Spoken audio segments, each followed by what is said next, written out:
रही थी तो अभी था पार्टिसिपेंट्स होना। अभी मैं बुला दूं उन बच्चों को। हाँ अनम्यूट पे हुआ शेयर स्क्रीन।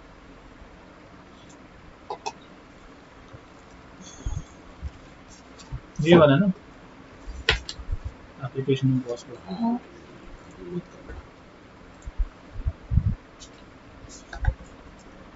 मम्मा जरा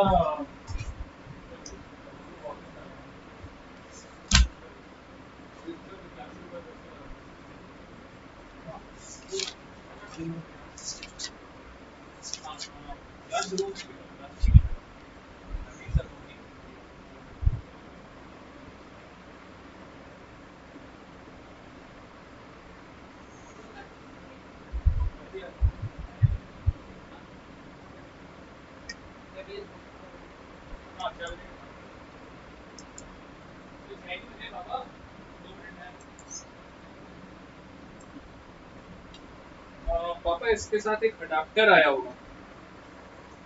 ये सिम का डब्बा का है, पर्ची का है वो लिफाफा। अडॉप्टर दिया था उसको।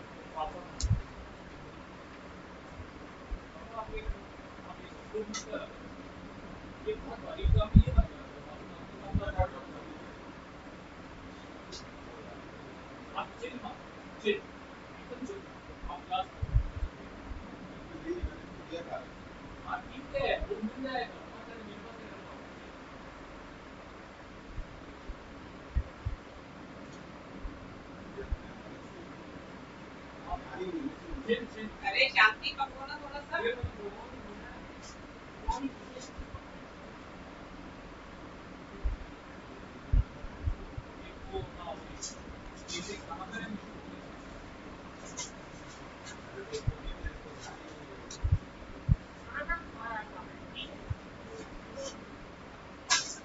अरे मिल जाएगा पापा। जमीन में पड़ी हुई वैसी मिल जाती है।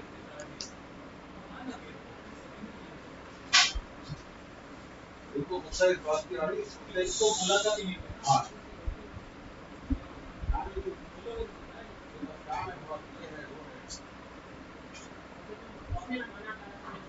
आप गुस्सा होते छोड़ो।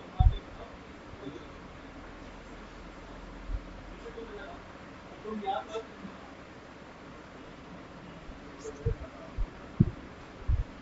क्या बोला आपको? यार हमें तुमने ऐसे बोलते तो अपना काम नहीं कर पाता है। क्या बोला?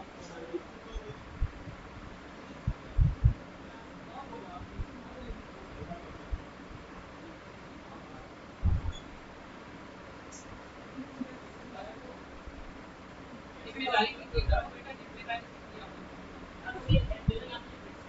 चलो ठीक है, हेल्प कर दो क्रिटिसिज्म।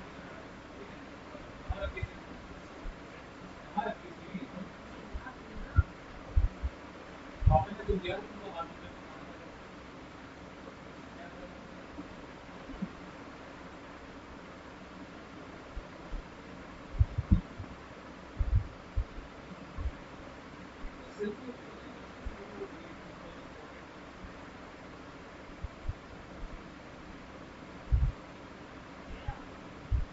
पापा मिल गया।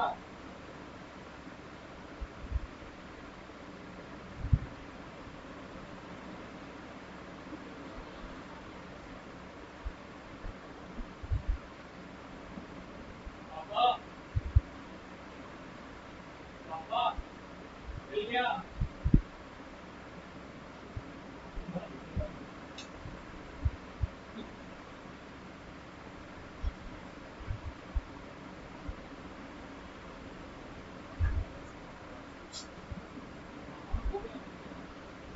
संभाल के रखा था आपने ड्रॉअर में, बस वो ये बोल रहे थे कि अभी संभाल लिया था। आप तो छोड़ो, मैं भी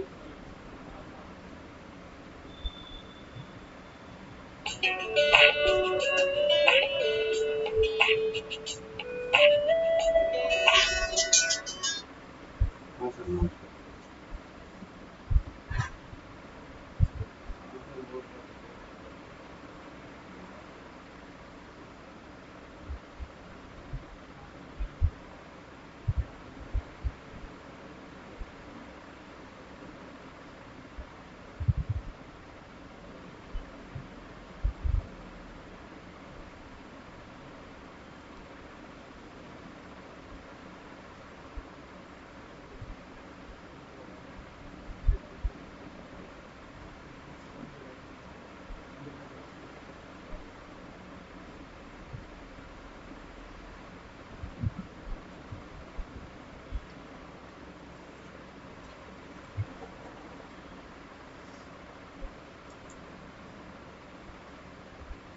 कोई बच्चे आए क्या?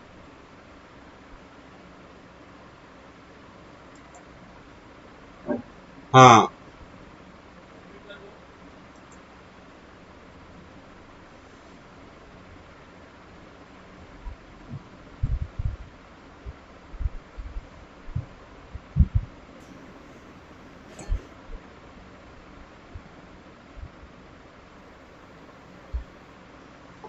Welcome welcome.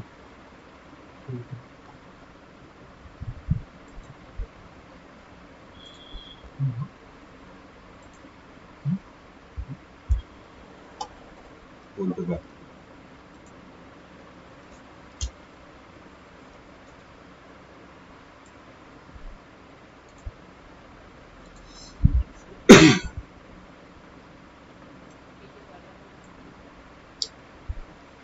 Okay, today's class topic is application of Gauss law. आज की क्लास से वेलकम एवरीवन। एक खास बात है कि आपको आज रिकॉर्डेड क्लास आपके ही लैपटॉप पे ऐप पर मिल जाएगी। अब आज से हर क्लास रिकॉर्ड होगी और रिकॉर्डेड वर्जन हमें हमेशा मिल जाएंगे। तो बाय एनी रीज़न अगर किसी की क्लास मिस होती है तो वो कम से कम उसको रिपीट कर सकता है। तो अब हम लोग चेंज कर रहे हैं। ये जूम ऐप का पेड वर्जन है।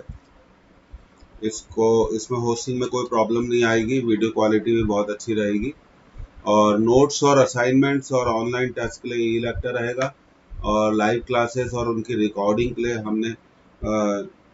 हम जूम पर करेंगे। तो ये जूम का पेड वर्जन है। तो welcome everyone. We will start within a minute.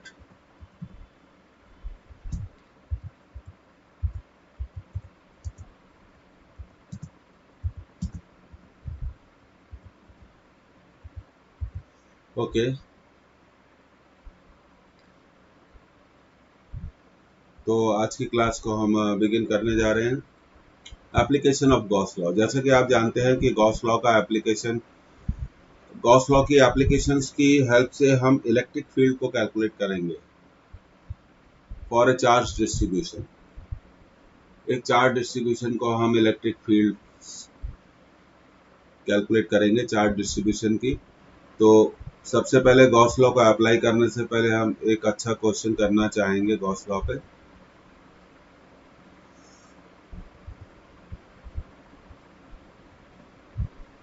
Application of Gauss law, first class है ये, एप्लीकेशन ऑफ गॉस लॉ।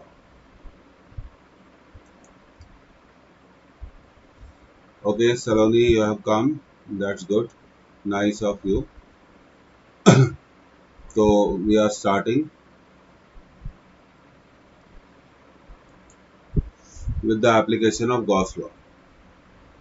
तो सबसे पहले हम एक क्वेश्चन से स्टार्ट करेंगे। देखिए, आप क्वेश्चन नोट करना शुरू कर दीजिए। A charge plus Q. A charge plus Q is kept at a height a by 2 from the center of a square plate of side A. Find the electric flux of the plate. अब देखिए, यहाँ पर हमारा जो charge है plus Q charge रखा हुआ है, उसकी लोकेशन आप समझ लीजिए। वो स्क्वायर प्लेट के सेंटर से कितनी हाइट पर रखा हुआ है, a बाय 2 हाइट पर हमने प्लस क्यू चार्ज को रख दिया है। एंड वी आर टोल्ड कि हमें इस स्क्वायर प्लेट का इलेक्ट्रिक फ्लक्स कैलकुलेट करना है। तो अगर हम स्क्वायर प्लेट का इलेक्ट्रिक फ्लक्स कैलकुलेट करना चाहते हैं तो हम गॉस लॉ को अप्लाई करेंगे। और आप अच्छे से जानते हैं कि Gauss law is only applicable when charge is inside the closed surface. Gauss law केवल तभी एप्लीकेबल होगा when charge is inside the closed surface. तो हम एक क्लोज सरफेस को जनरेट करेंगे। We will draw a closed surface. और जब उस क्लोज सरफेस के लिए हम गॉस लॉ को अप्लाई करेंगे तो वो जिस क्लोज सरफेस के लिए गॉस लॉ को अप्लाई किया जाता है उस क्लोज सरफेस को हम नाम देंगे गॉसियन सरफेस। क्या नाम देंगे? Gaussian surface. आपने नोट कर लिया? Have you noted down? You can type here Y. तो देखिए, अब हमने गॉसियन सरफेस को क्या कर लिया, ड्रॉ कर लिया और ये हमारा चार्ज है प्लस क्यू, और सेंटर ऑफ क्यूब कितना है आपका, है ना, सेंटर ऑफ क्यूब कितना है, साइड ऑफ क्यूब कितनी है, ए है, साइड ऑफ क्यूब कितनी है, ए है। नाउ चार्ज इज, अब ये कहलाएगा हमारा Gaussian surface, we will call it Gaussian surface. Why we will call it Gaussian surface, क्योंकि हम इसके लिए गॉस लॉ को अप्लाई करना चाह रहे हैं। So this surface is called Gaussian surface, ठीक है। अब ये सरफेस हमारा कहलाएगा गॉसियन सरफेस, और इस गॉसियन सरफेस के अंदर चार्ज प्लस क्यू रखा हुआ है। तो पहली स्टेप में हम निकालेंगे टोटल इलेक्ट्रिक फ्लक्स। अब आप बताइए टोटल इलेक्ट्रिक फ्लक्स क्या होगा अगर आप गॉस लॉ को अप्लाई करते हैं, तो टोटल इलेक्ट्रिक फ्लक्स होगा Q by epsilon 0, and flux of one face कितना होगा, ये हम पिछली क्लास में देख चुके हैं। फ्लक्स ऑफ वन फेस होगा 1/6, क्योंकि ये फ्लक्स 6 इक्वल पार्ट्स में क्या होगा, डिवाइड हो जाएगा, और आप अच्छे से जानते हैं कि क्यूब के कितने फेसेस होते हैं, 6 फेसेस होते हैं।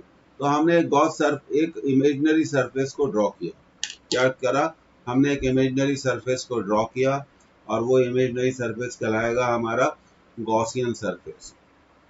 तो फ्लक्स ऑफ वन फेस कितना हो गया, एंड इसलिए हम कह सकते हैं कि flux of square plate, flux of square plate is equal to 1/6 Q by epsilon 0, Q by epsilon 0।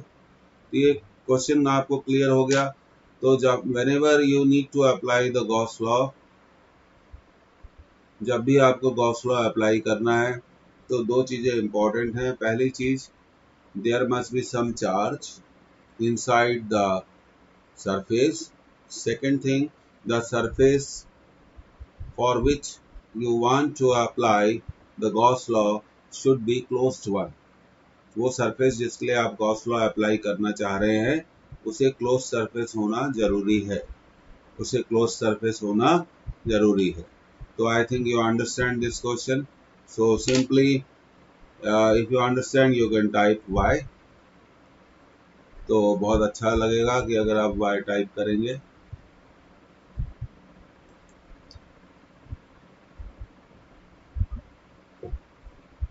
Okay, okay, okay. So nice.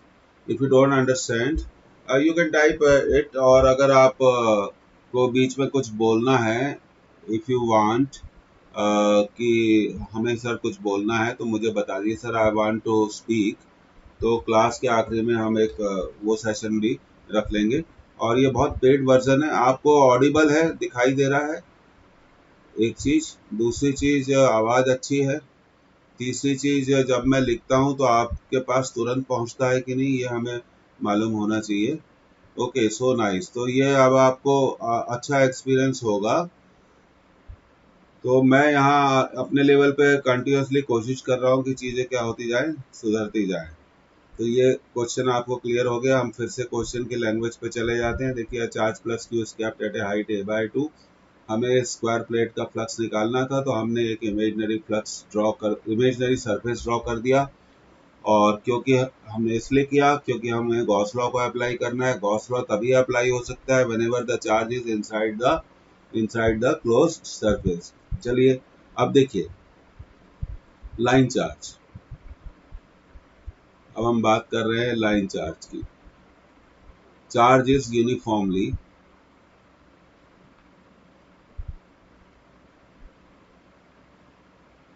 Distributed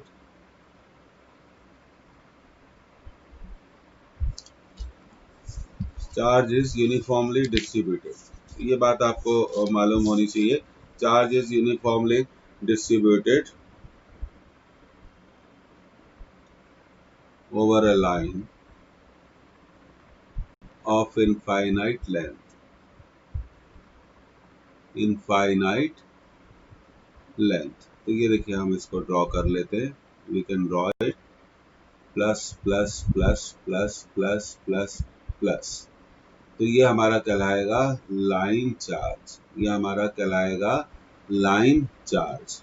और अगर हमें इस लाइन चार्ज के कारण if we really want to find out the electric field due to this line charge, तो concept तो बिल्कुल clear है। आप आपको एक इमेजिनरी सरफेस ड्रॉ करना पड़ेगा, आपको एक इमेजिनरी सरफेस ड्रॉ करना पड़ेगा। तो सबसे पहले हम थोड़ा डिस्कस कर लेते हैं। मान लीजिए at this point we need to find out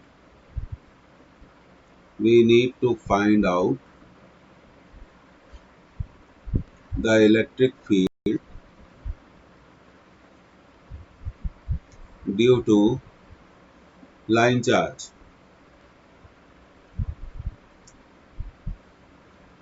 at point P, तो हम ये ऐसा तभी कर सकते हैं, इसके लिए हमें गॉस लॉ की हेल्प लेनी पड़ेगी। हम गॉस लॉ अप्लाई करेंगे, हम एक इमेजिनरी सरफेस ड्रॉ करेंगे जो पॉइंट P से पास होता हो। Then we need to draw an imaginary surface which passes through the point P.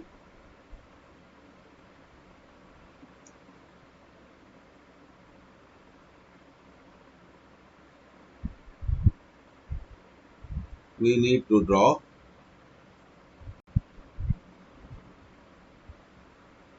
an imaginary surface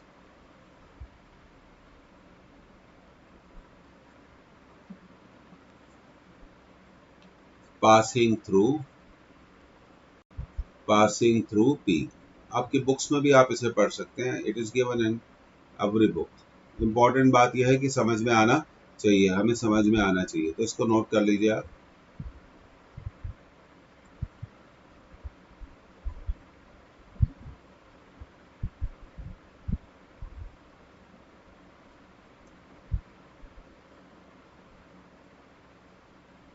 अब देखिए आगे हम बढ़ रहे हैं।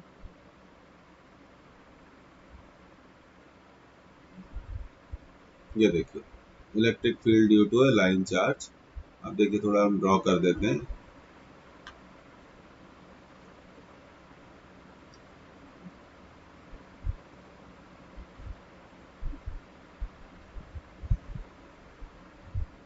ये हमारा लाइन चार्ज है और ये हमारा पॉइंट P है। तो हम लिखेंगे consider a line charge, consider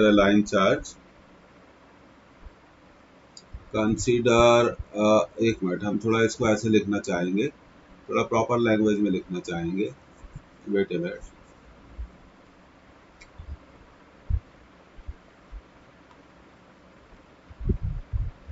consider, आप भी लिखते चलिए, a thin infinitely long straight, language अच्छी होनी चाहिए, long straight wire having a uniform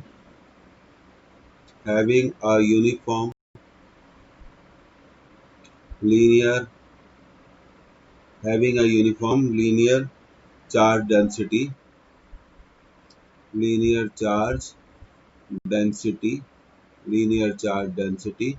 lambda coulomb per metre. तो हम कहना चाहते हैं कि 1 मीटर लेंथ पर कितना चार्ज है, lambda coulomb. To find the electric field due to line charge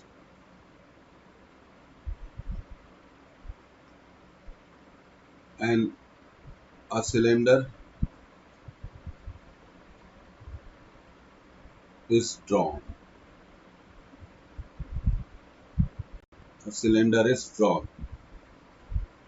Passing through P.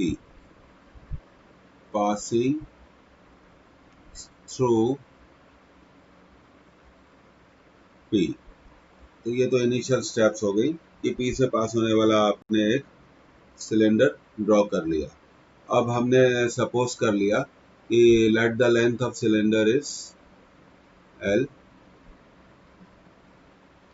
and radius of cylinder we can consider is as R। ये भी आपको लिखना चाहिए कि लेंथ ऑफ सिलेंडर L है। तो देखिए, तो अब बात आती है कि चार्ज इनसाइड द सिलेंडर कितना होगा। Charge inside the cylinder equal to lambda L, क्योंकि यूनिट लेंथ पर कितना चार्ज है लैम्डा, तो एल लेंथ पर कितना चार्ज होगा लैम्डा एल। तो that we can write as Q. So we can write Q equal to lambda L, the charge present inside the cylinder. अब हमें गॉस लॉ को अप्लाई करना है, तो हमने तीन एलिमेंटल एरिया लिए। एक तो ये ले लिया हमने, देखिए late it is dA1 area vector. और आप जानते हैं पॉजिटिव चार्ज की जो इलेक्ट्रिक फील्ड होती है उसकी डायरेक्शन क्या होती है, अवे फ्रॉम इट होती है। तो electric field is always directed away from it. Now second we have taken this dA2, और आप अच्छे से जानते हैं कि इलेक्ट्रिक फील्ड की डायरेक्शन क्या है, away from the positive charge. अब ये तीसरा एलिमेंट आपने लिया dA3, और यहाँ पे भी इलेक्ट्रिक फील्ड क्या होगी, away from the positive charge होगी। तो अब हम क्या करेंगे, वन बाय वन इन तीनों एलिमेंटल एरिया का हमने इस सिलेंडर को तीन सरफेस में डिवाइड किया। अपर सर्कुलर सरफेस, और जो हमारा सरफेस है लोअर सर्कुलर सरफेस, ये अपर हो गया, ये लोअर हो गया, और तीसरा हमने लिया कर्व्ड सरफेस। अगर आपको याद हो तो हमने पिछली क्लासेस में न्यूमेरिकल्स भी करे थे। इसको ड्रॉ कर लीजिए। अब हम वन बाय वन तीनों सरफेस के लिए जो हमने एलिमेंटल एरिया सिलेक्ट किया, उसके लिए फ्लक्स को कैलकुलेट करेंगे। और आप जानते हैं कि फ्लक्स होगा d phi equal to E D A cos theta. तो देखिए फर्स्ट सरफेस में तो यहाँ जो एंगल आपका बन रहा है वो कितना बन रहा है, एरिया वेक्टर और मैग्नेटिक फील्ड में 90 डिग्री। यहाँ पे भी एंगल कितना बन रहा है 90 डिग्री, पर यहाँ एंगल क्या बन रहा है, dA2 में एंगल कितना बन रहा है 0 डिग्री। तो आप इसको नोट कर लीजिए, then will move to the next one. We are continuously working on it. तो धीरे धीरे आपकी ये सारी जो इश्यूज है, जब ऑनलाइन शुरू किया था तो थोड़ा प्रॉब्लम्स आता है, तो अब ये कोई भी प्रॉब्लम अब हमें नहीं मिलेगी। इस तरह से हम एरिया को क्या कर सकते हैं, एलिमेंटल एरिया को सिलेक्ट कर सकते हैं। Have you noted down? अगर आपने नोट कर लिया है तो हम आगे बढ़ेंगे।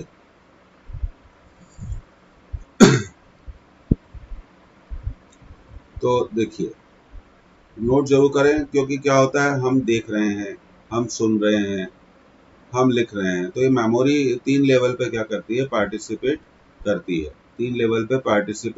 है। तो यही मैं आपको बता रहा था dA2। अब ये थोड़ा और क्लियर हो जाएगा। और ये electric field is always directed away from the positive charge. It is always directed away from the positive charge। और ये हमारा हो गया dA1, और इलेक्ट्रिक फील्ड पॉजिटिव चार्ज की always away from it, so it is 90 degree. And here it is dA3, again electric field of positive charge is away from it, so we will calculate the flux d phi equal to d phi 1 plus d phi 2 plus d phi 3। so d phi 1 को आप लिखेंगे e da cos 90 degree, d phi 2 होगा e da cos 0 degree, क्योंकि यहाँ E और dA2 में angle कितना बन रहा है, ये dA1 हो गया और ये हो गया dA2, और ये हो गया आपका E dA3 cos 90 degree. Wait, ये थोड़ा ओवर राइट हो गया, तो इसको थोड़ा ठीक कर देते हैं। तो इस तरह से आपने फ्लक्स को क्या कर लिया, कैलकुलेट कर लिया तो ये तो 0 हो जाएगा, ये हो जाएगा आपका EDA2 एंड दैट इज 0। अब आपने फ्लक्स निकाल लिया EDA2। अब इंटीग्रेट कर देंगे हम d phi equal to EDA2 DA2। यहाँ तक आपको समझ में आ गया है। अब हम इसमें आगे वर्कआउट करेंगे, अगले स्टेप में हम वर्कआउट करेंगे। तो ये थोड़ा हमें जगह चाहिए, तो हम यहाँ पर इस जगह को लेंगे। तो आप जानते हैं डी फाई इंटीग्रेशन क्या देगा, total electric flux. Total electric flux क्या होगा, 1/ε0 into charge inside the surface lambda L, और DA2 का इंटीग्रेशन आपको देगा curved surface of cylinder that is 2 pi r l। तो अब आप देखिए l से l क्या हो गया, कैंसिल हो गया। अब हमने इलेक्ट्रिक फील्ड को कैलकुलेट कर लिया, E equal to 1/2 pi epsilon 0 lambda by r, या आप चाहे तो इसको ऐसे लिख सकते हैं 1/4 pi epsilon 0 lambda by r। तो इस तरह से लाइन चार्ज की हमने इलेक्ट्रिक फील्ड कैलकुलेट कर ली। r डिस्टेंस पर इलेक्ट्रिक फील्ड की वैल्यू कितनी होगी, r डिस्टेंस पे इलेक्ट्रिक फील्ड की वैल्यू कितनी होगी, ये डिस्टेंस r है, ये याद रखिए। r डिस्टेंस पे इलेक्ट्रिक फील्ड की वैल्यू कितनी होगी, 1/4 pi epsilon 0 lambda by r। So do you understand? This way we have calculated the electric field due to line charge. Electric field due to line charge. तो अच्छा diagram बनाना भी क्या है, जरूरी है।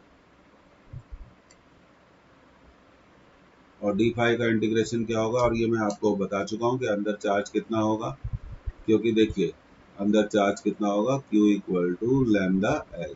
यूनिट लेंथ पर कितना चार्ज है, 1/4 क्यों होगा, 1/4 इसलिए किया है मैंने क्योंकि मैं जानता हूं कि 1/4 पाई एप्सिलॉन 0 की वैल्यू होती है 9 इंटू 10⁹9, और ये मुझे मिल रहा था 1/2 पाई एप्सिलॉन 0। मैं इसको ऐसा भी लिख सकता था 1/2 पाई एप्सिलॉन नॉट, पर मैं चाहता हूं कि तो मैं थोड़ा इसको ऐसे लिख दूं।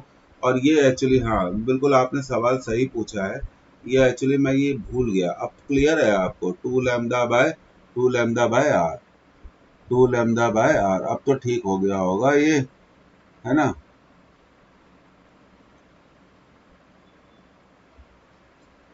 अब तो ठीक हो गया होगा, कोई इश्यू नहीं है।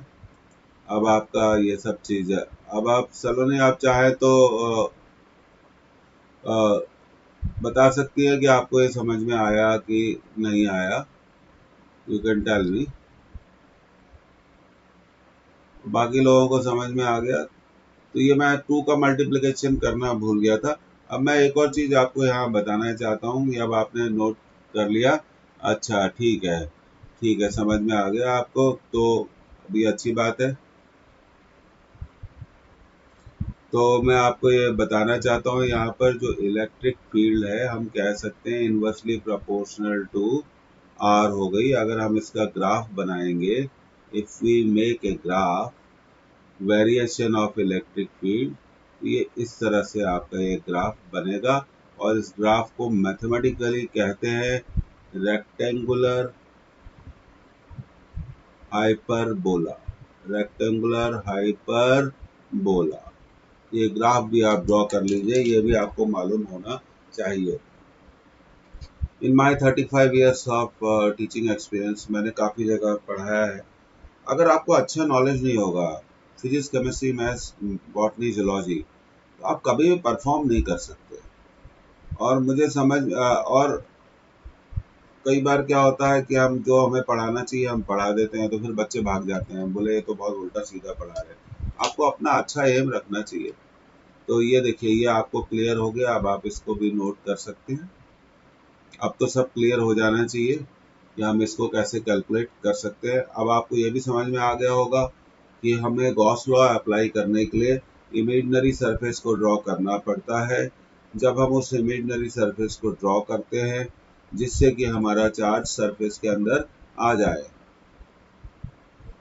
अब लाइन चार्ज डेंसिटी ली गई है, अब इस लाइन चार्ज इनफाइनाइट है, लेकिन हम उसी चार्ज को कंसीडर करेंगे विच इज इनसाइड द सरफेस, जो सरफेस के अंदर होगा। तो ये अब आपको बिल्कुल क्लियर हो जाना चाहिए। इस तरह से हमने लाइन चार्ज के कारण इलेक्ट्रिक फील्ड कैलकुलेट कर ली।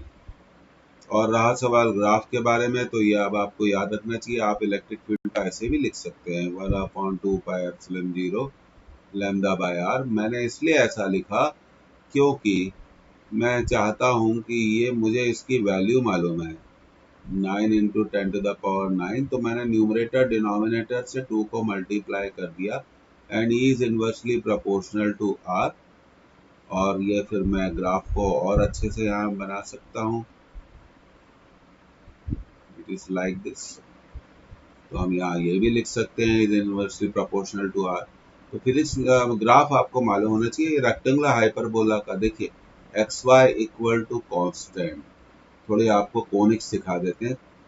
कांस्टेंट का मतलब होता है नंबर, कुछ भी हो सकता है, जैसे एक्स वाई इक्वल टू 6। तो ये बताता है रेक्टेंगुलर हाइपरबोला।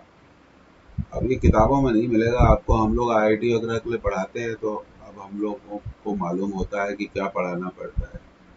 ऐसे ग्राफ को हम बोलते हैं रेक्टेंगुलर हाइपरबोला। और हमेशा आप याद रखिए कि एक्स वाई इज कांस्टेंट, तो हम कह सकते हैं कि y is inversely proportional to, एक मिनट ये थोड़ा पीछे जाना पड़ेगा, हम कह सकते हैं y is inversely proportional to x। तो ये y हो गया, ये x हो गया, तो ग्राफ हमेशा ऐसे ही बनेगा। That is the graph of y is inversely proportional to x।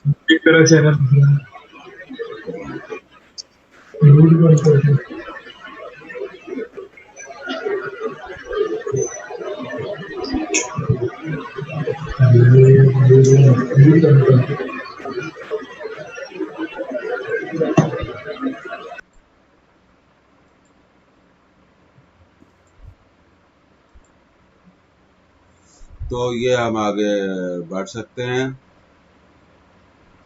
आप म्यूट कर लीजिए अपने आप को, म्यूट नहीं करेंगे तो प्रॉब्लम आ जाएगी। ठीक है, तो आगे हम बढ़ते हैं।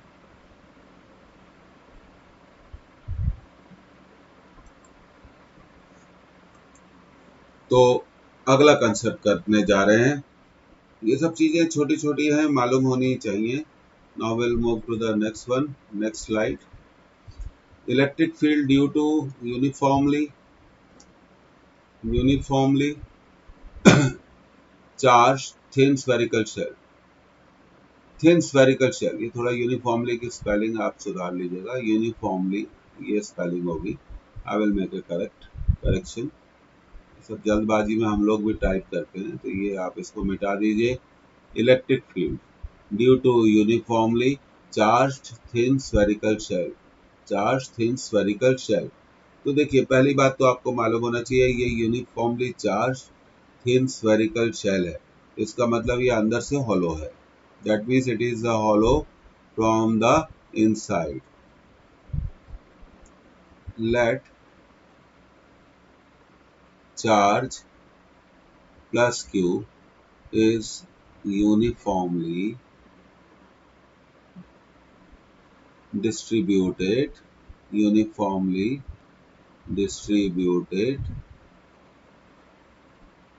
on the surface of thin spherical shell, thin spherical shell। तो हमने ये सपोज कर लिया कि इसके सरफेस पे एक यूनिफॉर्म डिस्ट्रीब्यूशन ऑफ चार्ज है। ये देखिए plus plus plus, charge is uniformly distributed on the outer surface of thin spherical shell। मैं आप लोगों को एक बात बताना चाहता हूँ, ये बहुत इंपॉर्टेंट है. This is very important from the point of view of all examinations. ये टोटल चार्ज कितना है? Q. अब आप सपोज कर लीजिए कि इसका रेडियस कितना है? R. Radius is R. तो सबसे पहले हम बात करेंगे यहाँ पर. सबसे पहले we will talk about one thing, surface charge. Let surface charge density, surface charge density is sigma. That means charge upon surface area. Charge upon surface area. Charge upon surface area. तो charge कितना है? Q. Surface area है 4 pi R square. अब हमें इस spherical shell के कारण lag हो रहा है. तो देखिए, अगर कुछ भी चीज लैग हो रही है तो ये पेड वर्जन है जूम का, ये लैग हो ही नहीं सकता. या तो हमारे एंड पर इंटरनेट इश्यूज हैं या आपके एंड पर इंटरनेट इश्यूज हैं. कहीं ना कहीं डेटा स्पीड इसमें वर्क करती है. तो सरफेस चार्ज डेंसिटी कितनी है आपने सपोज कर ली? Sigma. That is charge per unit surface area. और हमने ये सपोज किया है कि let it is a thin spherical shell. It is a thin spherical shell of radius, thin spherical shell of radius r. Thin spherical shell of radius r. Radius r. अब हमें इस thin spherical shell के कारण, suppose अगर आपको ये कहा जाए कि थिन स्फेरिकल शेल के कारण आप इलेक्ट्रिक फील्ड को कैलकुलेट करिए, तो क्वेश्चन नंबर 1 कहाँ कैलकुलेट करनी है? ये बहुत इंपॉर्टेंट बात है, इसको आप नोट कर लीजिए. अगर हमें इस थिन स्फेरिकल शेल, और देखिए number 2, no charge is inside the shell. एक बात और आप नोट कर लीजिए, no charge is inside the shell. Shell के अंदर कोई भी चार्ज नहीं है. The charge is uniformly distributed. The charge is uniformly distributed on the outer surface of spherical shell. There is no charge present inside the shell. तो आगे बढ़ते हैं. अब देखिए, अब हमें इसके कारण सपोज करिए हमें P पॉइंट पर इलेक्ट्रिक फील्ड कैलकुलेट करनी है. ये रहा P पॉइंट. तो हम लिखेंगे to find the electric field due to shell. ऐसा अच्छे से लिख लेते हैं, due to spherical shell at a point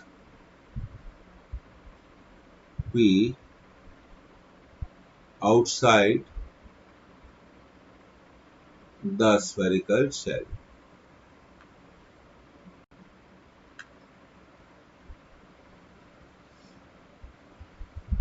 An imaginary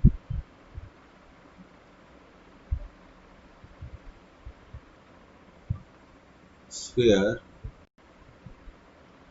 is drawn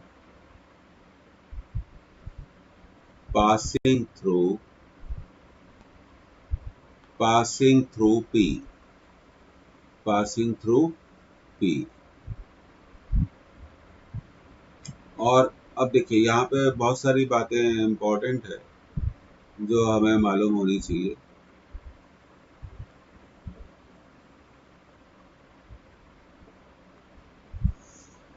तो distance of P from the center of spherical shell, from the center of spherical shell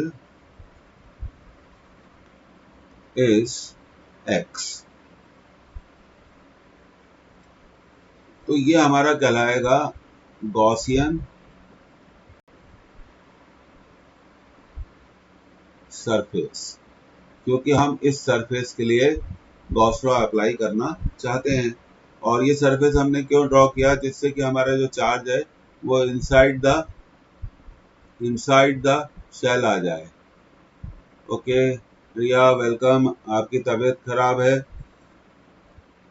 are you well Riya? So you can type yes और no. और आज से बच्चों एक अच्छी खबर है कि सारी रिकॉर्डिंग अवेलेबल होगी। और रिया की एक क्लास मिस हुई है, मेरे को थोड़ा सा टाइम दे दो, मैं थोड़ा सा टाइम है, कल रिया तुम्हें लाइव बुला लूंगा जूम पर। Okay so you can type yes और no. So I must know कि आप मुझे सुन रहे हो कि नहीं। तो आपको लाइव बुला लूंगा गॉस लॉ के एप्लीकेशन की क्लास में, और रिकॉर्डिंग भी अब आपको हर क्लास की रिकॉर्डिंग मिलेगी। तो देखिए ये रहा हमारा यूनिफॉर्मली चार्ज स्फीयर। अब हम इस पर गॉस लॉ को अप्लाई करना चाहते हैं। अगर आप जब भी गॉस लॉ को अप्लाई करना चाहते हैं तो आपको हमेशा मालूम होना चाहिए that to apply the Gauss law, the charge must be inside the spherical shell. The charge must be inside the spherical shell. और इस पर कितना चार्ज है Q, इस पर कितना चार्ज है Q। अब हम गॉस लॉ को अप्लाई करेंगे, और फिर से मैंने आपको पिछली क्लास में भी कंसेप्ट बताई थी, अभी फिर मैं वही बताता हूँ। ये एलिमेंटल एरिया हम ले लेंगे dA, और आप जानते हैं कि पॉजिटिव चार्ज की electric field is always directed away from it. तो कंसीडरिंग, अब देखिए मैं यहाँ इसको अच्छे से लिख देता हूँ। Considering an elemental area dA, so flux of elemental area d phi equal to E dA cos 0 degree, क्योंकि E और dA में कितना एंगल बन रहा है, 0 डिग्री का एंगल बन रहा है, 0 डिग्री का एंगल बन रहा है। इतना आप नोट कर लीजिए, क्योंकि हमें गॉस लॉ को अप्लाई करना है। गॉस लॉ को अप्लाई करने के लिए हमें ज़रूरी है कि हमारा चार्ज क्या हो, it should be inside the close surface, it should be inside the close surface. तो अब देखिए कंटिन्यूशन ऑफ राइटिंग बिल्कुल क्लियर है। ये यहाँ से लिखने के बाद आप यहाँ आइए, पहले आप इधर से हम राइटिंग स्टार्ट कर रहे हैं, start from here and move here. ये हमारा एक इक्वेशन बन गया, d phi equal to E D A cos zero, E D A cos zero. तबीयत ठीक रखिए, और मैं आप लोगों की जो भी क्लास बैकलॉग है वो बिल्कुल लूँगा। अब हमें टेक्निकल प्रॉब्लम्स आ रही थी, अब हमने बहुत सारी टेक्निकल प्रॉब्लम्स को दूर कर लिया। बहुत सारी टेक्निकल प्रॉब्लम्स को हम कंटिन्यूसली वर्कआउट करते जा रहे हैं। हम चाहते हैं कि बस बच्चे अच्छे नंबर से पास हो जाएं।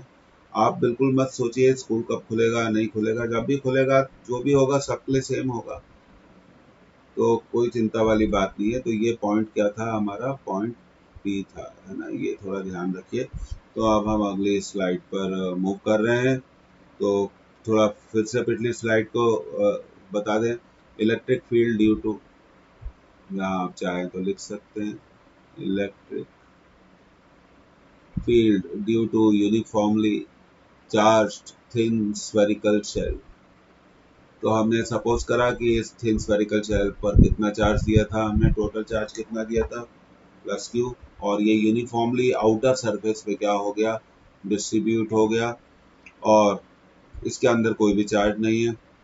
और यहाँ हमने सपोज किया let surface charge density is equal to sigma. Surface charge density का मतलब होता है चार्ज अपॉन सरफेस एरिया, तो Q upon 4 pi R square, Q upon 4 pi R square. ये रिकॉर्डिंग अवेलेबल भी होगी आपको, क्लास के बाद 8 बजे अपलोड हो जाएगी। और यहाँ पर हमने इलेक्ट्रिक फील्ड हमें किस पॉइंट पर निकालनी है, पी पे निकालनी है, और उसके लिए हमें गॉस लॉ का अप्लाई करना है।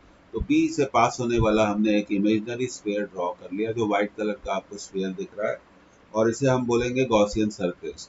To find the electric field due to spherical shell at a point P outside the spherical shell, an imaginary sphere is drawn passing through P. Distance of P from the center of spherical shell is x. और फिर इस Gaussian surface जिसका हम electric flux निकालना चाह रहे हैं, इस पे हमने एक एलिमेंटल एरिया ले लिया। हमने एलिमेंटल एरिया का क्या कर लिया, यहाँ पे फ्लक्स कैलकुलेट कर लिया। अब हम आगे बढ़ेंगे, तो बहुत इंपॉर्टेंट है। So d phi equal to E D A.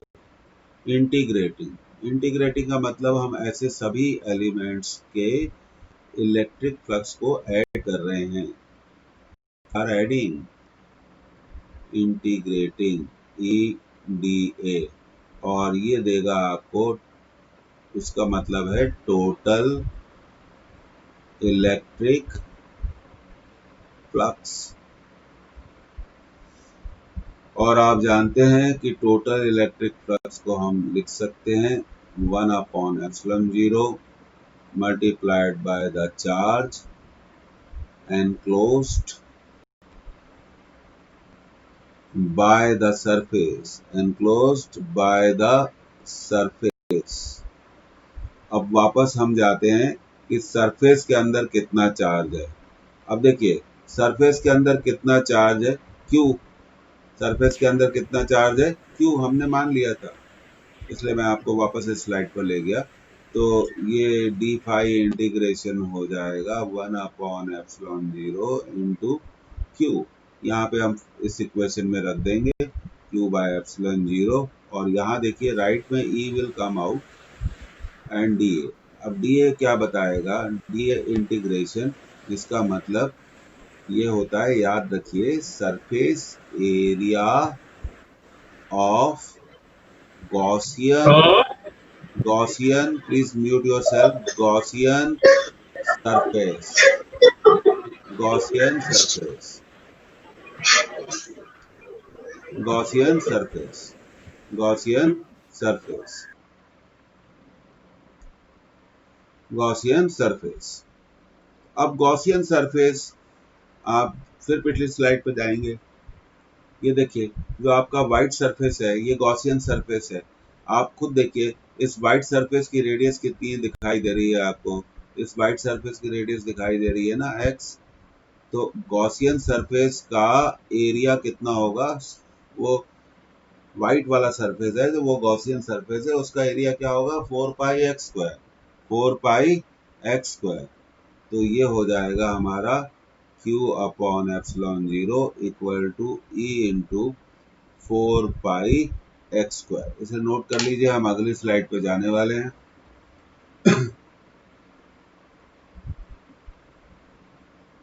इस तरह से हम इन सब चीजों को समझेंगे। This is the way of doing the things.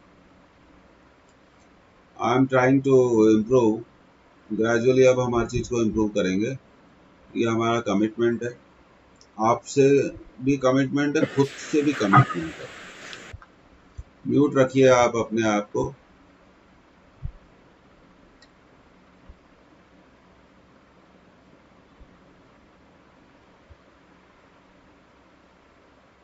तो अगली स्लाइड पे हम जा रहे हैं।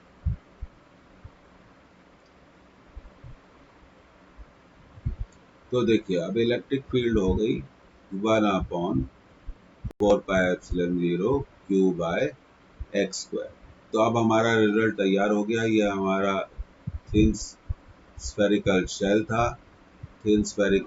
था, और उसके कारण due to this thin spherical shell हमने इलेक्ट्रिक फील्ड को कैलकुलेट कर ही लिया at a distance x from the centre.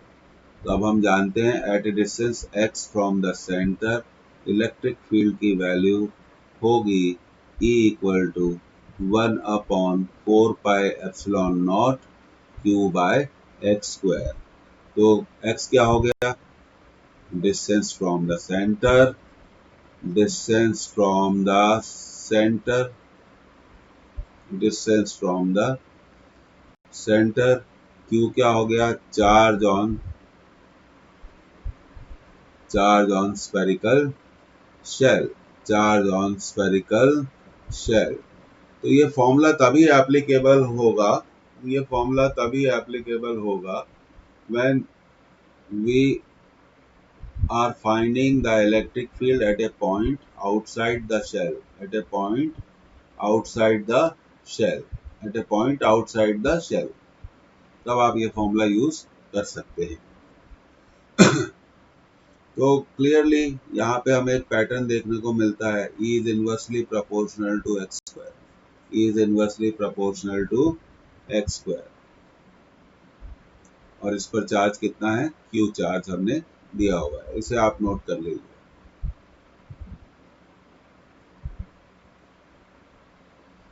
आज की क्लास की रिकॉर्डिंग भी अवेलेबल होगी आपको, कोई इशू नहीं है। अब देखिए, अब हम आगे बढ़ रहे हैं।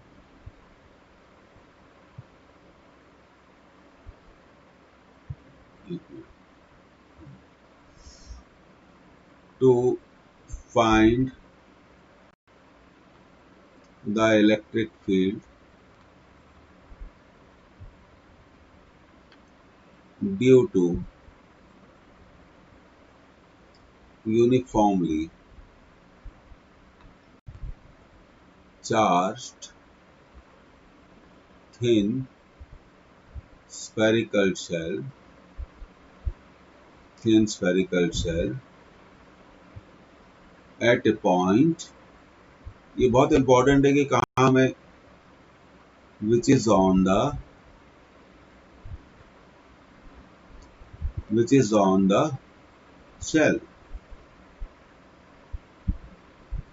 on the shell। अब हम एक ऐसे पॉइंट पर इलेक्ट्रिक फील्ड निकालने जा रहे हैं which is on the shell, which is on the shell।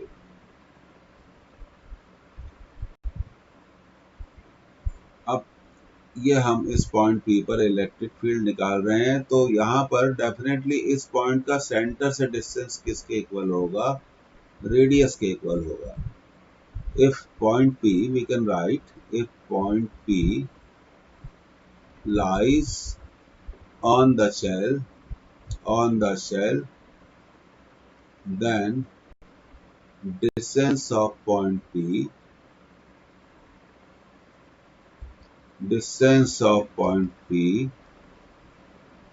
from the center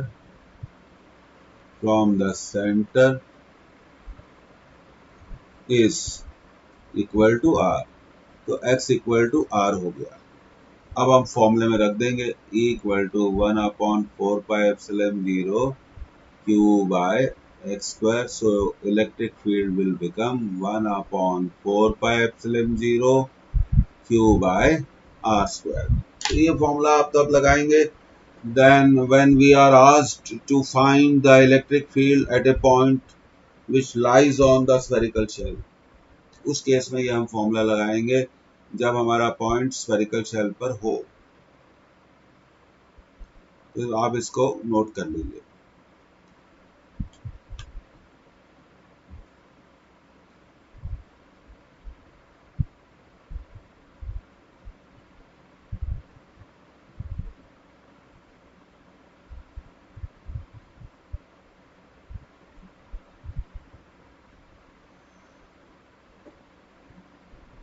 तो आगे बढ़ते हैं हम लोग, अगली स्लाइड पे जा रहे हैं।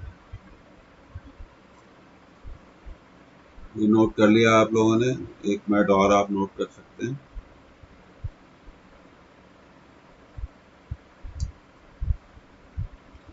Due to uniformly charged thin spherical shell at a point which is on the shell, which lies on the shell, in other words। अब देखिए अगला case, to find the electric field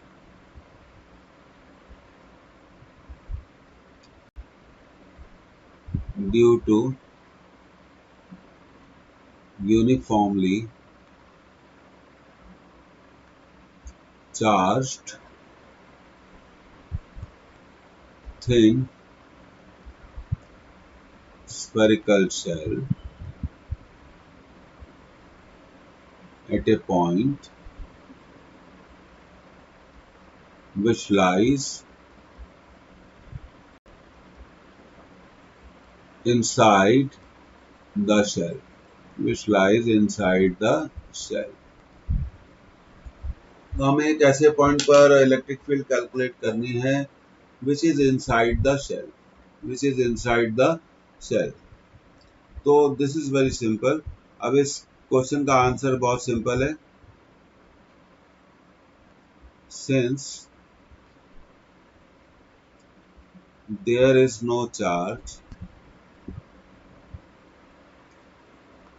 inside the spherical shell,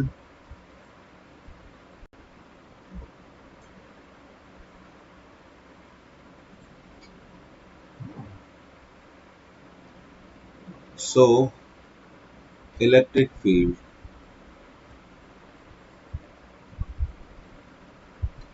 inside the shell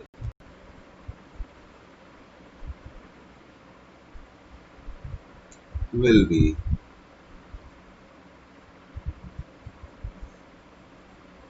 zero.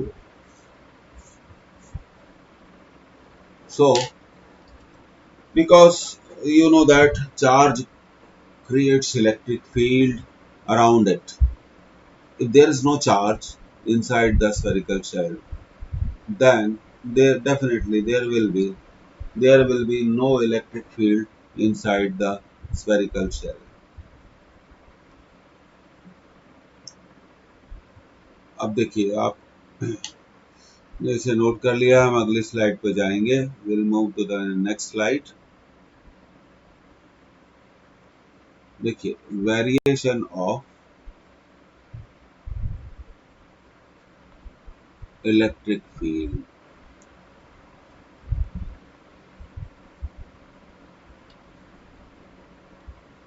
produced by thin spherical shell with respect to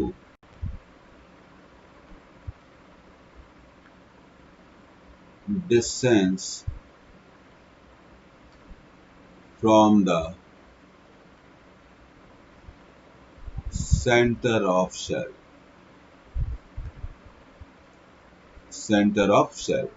This is very important. ये जो graphical discussion है ये बहुत important है, इसको आप ध्यान रखिए। I always prefer to use pen tablet because मुझे ऐसे लगता है कि अगर बच्चा अपने डेस्कटॉप पे, लैपटॉप पे या मोबाइल पर देख रहा है तो स्क्रीन बहुत वाइड और क्लियर होती है। अब जब हम किसी भी वाइट बोर्ड पर शूट करते हैं तो थोड़ा प्रॉब्लम तो आता है, लेकिन ये बिल्कुल क्लैरिटी आती है इसमें। तो अब इस वेरिएशन को देखो ड्रॉ करेंगे हम लोग। विल ड्रॉ दिस वेरिएशन, है ना। सॉरी,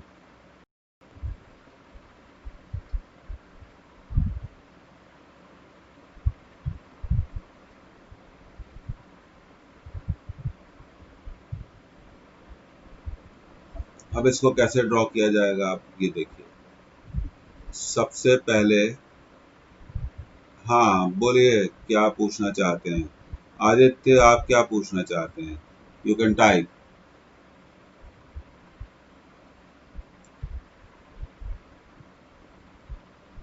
आप पूछ सकते हैं, you can type.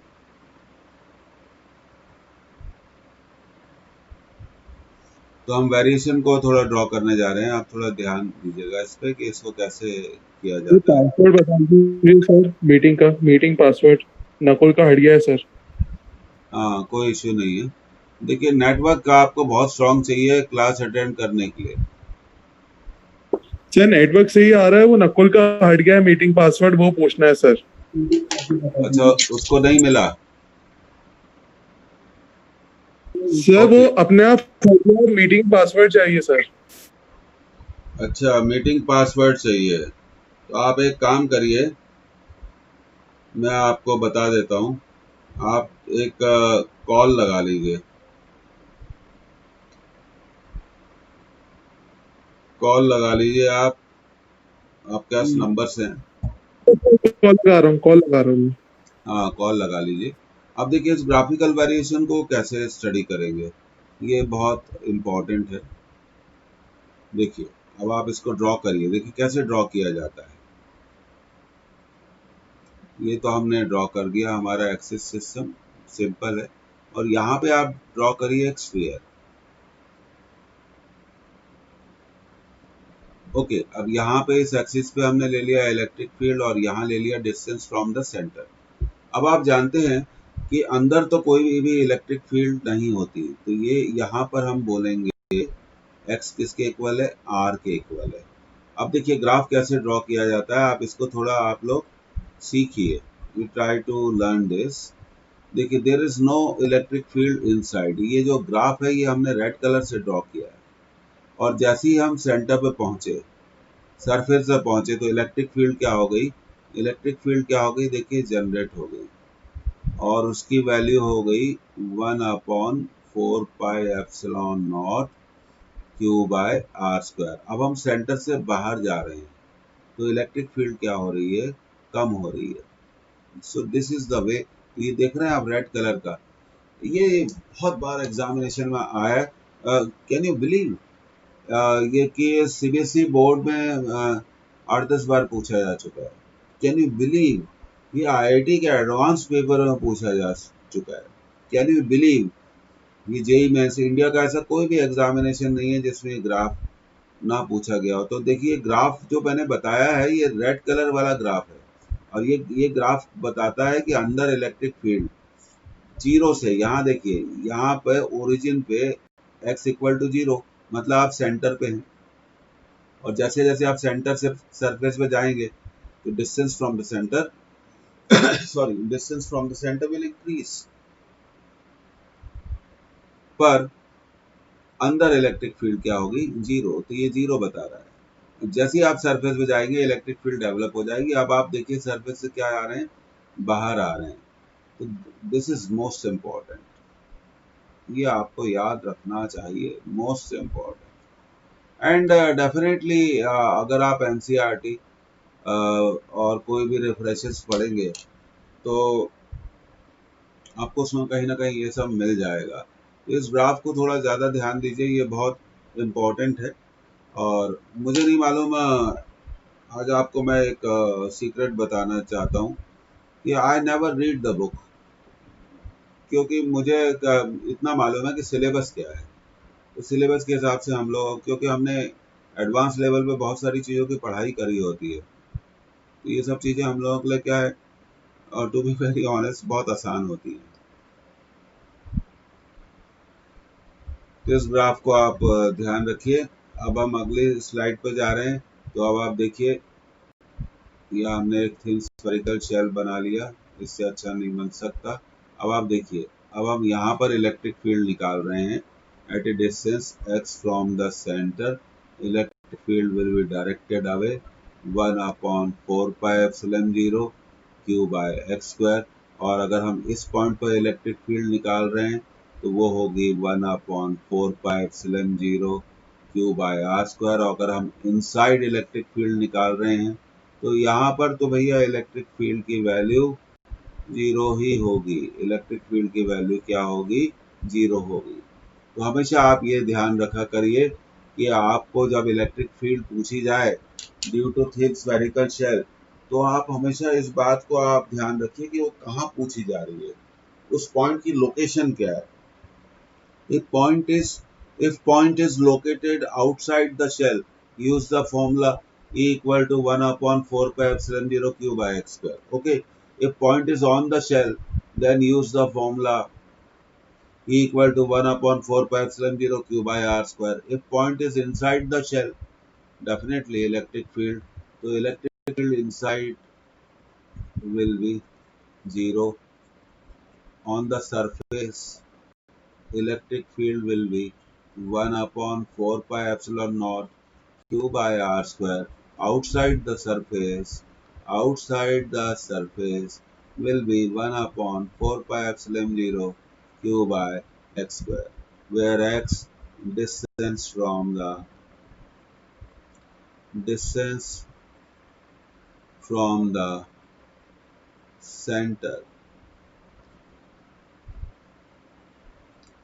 of shell. तो आई एम होपफुल कि अब ये आपको क्लियर हो गया होगा और for any kind of technical issues you can call Anmol or you can drop message to him as well as you can also drop message to him. तो ये क्लियर हो गया, आप लोगों ने अब इसे नोट कर लेना चाहिए। तो आज आपको बिल्कुल क्लियर हो गया होगा और ये रिकॉर्डिंग 8 बजे के बाद आपको 8 साढ़े 8 बजे आपके ई लैपटॉप पे ये रिकॉर्डिंग आज की क्लास की अवेलेबल हो जाएगी। आज के बाद सारी क्लासेस क्या हैं, रिकॉर्डेड हैं और आपको रिकॉर्डेड वर्जन्स मिल जाएंगे और आपको कभी भी क्लासेस देखना है, मान लीजिए आप भूल गए, फॉर एग्जांपल कुछ दिनों बाद हम पिछला पढ़ा हुआ भूल जाते हैं, तो उसके बाद आप क्या कर सकते हैं, अपनी लाइव रिकॉर्डिंग पे गए और उसको देख लिया, उसको आगे भी सरका सकते हैं और आपको पता चल जाएगा कौन से टॉपिक को आपको दोबारा देखना है। सो दिस इज हाँ, एक बार फिर क्या बताना है, स्फेरिकल शेल की इलेक्ट्रिक फील्ड किस पॉइंट पर निकालनी है, ये बहुत इंपॉर्टेंट है, आउटसाइड, ऑन द शेल और इनसाइड द शेल। और स्फेरिकल शेल की इलेक्ट्रिक फील्ड को आपको कैलकुलेट करना था। जब आपको स्फेरिकल शेल की इलेक्ट्रिक फील्ड को कैलकुलेट करना था और स्फेरिकल शेल पे चार्ज कितना था, प्लस क्यू, और मान लीजिए आपको इलेक्ट्रिक फील्ड यहाँ पर कैलकुलेट करना है, तो आप पॉइंट पी से पास होने वाला आपने एक सरफेस ड्रॉ कर लिया, इसे हम बोलेंगे गॉसियन सरफेस, और यहाँ पे हमने एक एलिमेंटल एरिया ले लिया और हम जानते हैं पॉजिटिव चार्ज की इलेक्ट्रिक फील्ड। तो अब देखिए, तो इस छोटे से एलिमेंट का इलेक्ट्रिक फ्लक्स होगा E D A cos 0 degree D phi equal to E D A, integrate कर दिया हमने, बहुत आसान है, ई बाहर आ जाएगा डी ए और अंदर चार्ज कितना है, क्यू बाय एप्सिलॉन 0, और डी ए का मतलब होता है गॉस सरफेस का सरफेस एरिया, क्योंकि ये जो गॉस सरफेस आपने ड्रॉ किया है इसकी रेडियस कितनी है, एक्स है। हाँ, इनसाइड कोई भी चार्ज नहीं है, no charge is inside. Electric field को क्रिएट करने वाला कौन है, चार्ज है। अगर चार्ज ही नहीं होगा तो इलेक्ट्रिक फील्ड की वैल्यू क्या होगी, 0 होगी। तो इस तरह से हमने इलेक्ट्रिक फील्ड को देखो कैलकुलेट कर लिया, गॉस लॉ को हमने अप्लाई कर दिया और इलेक्ट्रिक फील्ड को हमने कैलकुलेट कर लिया। अब सिग्मा का तो हमने यूज ही नहीं किया, सिग्मा है Q upon 4 pi R square और आर शेल की रेडियस है, तो Q को आप हमेशा लिख सकते हैं sigma into 4 pi R square, sigma into 4 pi R square. तो ये आपने समझ लिया। अब inside electric field 0, outside 1 upon 4 pi epsilon 0 Q by x square, और सरफेस पे इलेक्ट्रिक फील्ड क्या होगी, सरफेस पे इलेक्ट्रिक फील्ड क्या होगी, अच्छा previous slides, okay, 1 upon 4 pi epsilon 0 q by r square, previous slide, okay, is this okay? इससे भी प्रीवियस चाहिए, ये ग्राफ चाहिए आपको, यस ओके। तो देखिए ये जो ग्राफ बना है, ये देखिए मैं आपको फिर से बता दूं, ये 0 बता रहा है, 0 बता रहा है मतलब जब हम सेंटर से सरफेस पे जाएंगे तो इलेक्ट्रिक फील्ड क्या है, 0। तो ये आपको येलो येलो जो दिख रहा है वो ग्राफ है, और जैसे ही हम सरफेस पे जाएंगे तो इलेक्ट्रिक फील्ड क्रिएट हो जाएगी और सरफेस से बाहर क्या होती जाएगी, कम हो जाएगी। तो ग्राफिकल पोर्शन क्या है, ये येलो जो दिख रहा है आपको, that is the graph, that is the graph. तो उम्मीद है कि अब आप लोगों को क्लियर हो गया होगा। No issue, you can always ask, you are always welcome. अब ये अवेलेबल हो जाएगी रिकॉर्डिंग, तो अगर कोई और इश्यूज आते हैं तो आप एक दो बार रिकॉर्डिंग को और देख सकते हैं। हम लोगों को लिए बहुत बड़ा इशू था कि रिकॉर्डिंग कैसे अवेलेबल करें। अब हमने, क्योंकि we are working on paid versions, तो हमारे पास रिकॉर्डिंग फैसिलिटीज आ गई है। तो आज हम एंड कर रहे हैं। सी यू, और पढ़ते रहो। किसी भी चीज़ के बारे में आप सोचिए मत, बस आप स्टूडेंट हैं, आप पढ़ते रहिए, पूछते रहिए, खूब बढ़िया खाइए, अच्छे से सोइए, रिलैक्स करिए। रिलैक्स मतलब आराम भी करिए और पढ़िए भी। Okay, bye, see you.